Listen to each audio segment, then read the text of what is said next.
What is up, people? Happy New Year and welcome to the first snapshot of 2018 for Minecraft 1.13. That's right, people, we are in 18W01A. And for the most part, we're looking at some bug fixes that mostly apply to stuff they broke in the snapshots, but there are some pretty big changes here. So, let's get into the stuff and things, shall we? First off, in terms of what kind of changes we've seen, it's stuff like, they were working on these bad boys and they broke them opening over transparent blocks. Yeah. And look, pick block is now a thing with flower pots. That's cool, huh? Another thing they added, which they've updated, so I kind of look at this as a feature, is when they changed the pressure plates in villages, they weren't showing up with their respective colors in the village. That has now been fixed, so you won't see ugly tables like this. You'll see beautiful ones like that. Now into the more concrete stuff. There's been kind of an issue of recent where if you moved a piston with a gravity block on top, it wouldn't fall.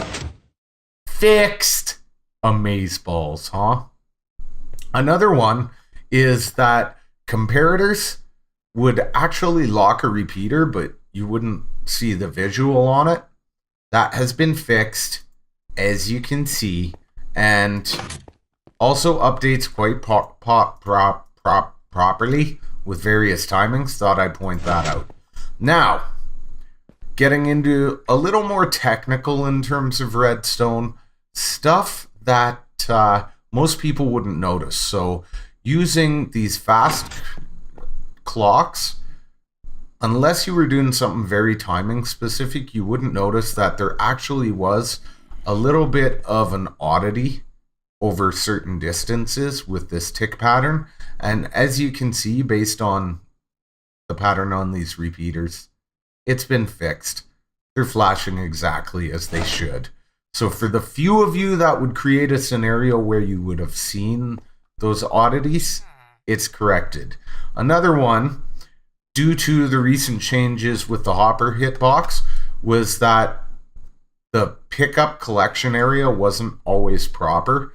So in cases like on half slabs, you wouldn't see them pick up properly if stuff hit the corners, kind of thing. And as you can see, that's now been fixed for both. Another cool one, oh goodness, most of you would remember in 1.9 when they changed this, these stupid jerks were able to move on rails. They were able to create their own inertia. I guess they've said, yeah, that was a bug, shouldn't have occurred. So Dummy over here, despite wanting to get closer, can't move the minecart to get close to the villager. And this jerk that gave me so many headaches with iron farms and everything during that period of time can't move the minecart to roll away. Ha! Give me a hard time now, sucker. Another thing I'd like to talk about is something I like to call the soul sand effect. The darkening of the sky on certain blocks, which actually, believe it or not, is supposed to be exclusive to this, but has been showing up frequently with farmland and with path blocks and with slabs and stairs in certain given scenarios. As you can see, look, it's not changing. It's the thing. They fixed that.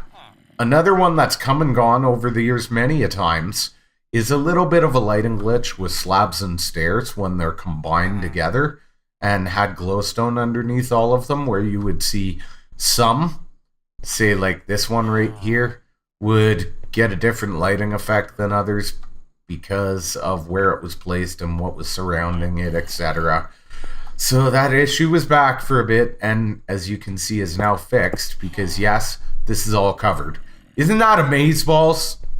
Now, to my favorite particular one, guys, and I'm going to give credit to Mr. Gnembon for this one. Thanks, Gnembon. A link will be in the description to his video explaining all this. But there's been some inconsistent timing with redstone torches as far as, well, forever since they implemented them, basically, where when they should follow a logical update order, or when they should all have an exact, consistent update order, they wouldn't. They would randomize and do stupid stuff instead. And Mr. Gnembon, actually, it's a great story about an airplane, found a fix for this. As you can see, all those torches back there are firing off completely evenly, just like they should be. And if we come over here and change timing, well, if we change timing, yeah, we can't change timing because of the clock I'm using.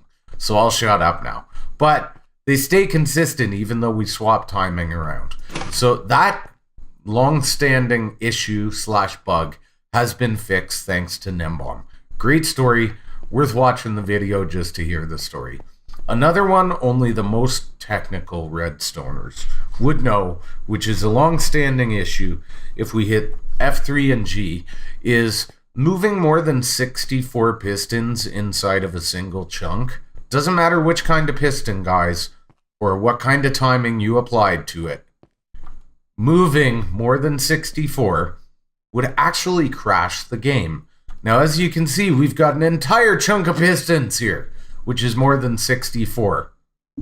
For those of you that don't math, 16 by 16. Yeah. Okay. Let's do it.